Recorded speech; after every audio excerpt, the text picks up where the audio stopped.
Have you ever hosted or owned a party, or you're doing an open house show? Well, there's an easy way to share your password. Here on my phone, I just have a QR code that I just pop out from my phone and I show it to others, and it works on both Apple and Android. But on the phone, you just open up the Shorts app. In the Shorts app, you place in this code, which I'm gonna place in the description, but it's Wi-Fi TWPAS, and then where it says insert Wi-Fi name, it would insert your Wi-Fi name.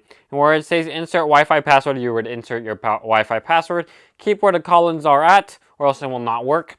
Now, right below it says generate QR code from text, which is what we have right up here with this code. And then you would add in show QR code in quick look. Now, once you're done with that, you just click on play, and there you go. You got your home Wi-Fi password ready to tell anybody.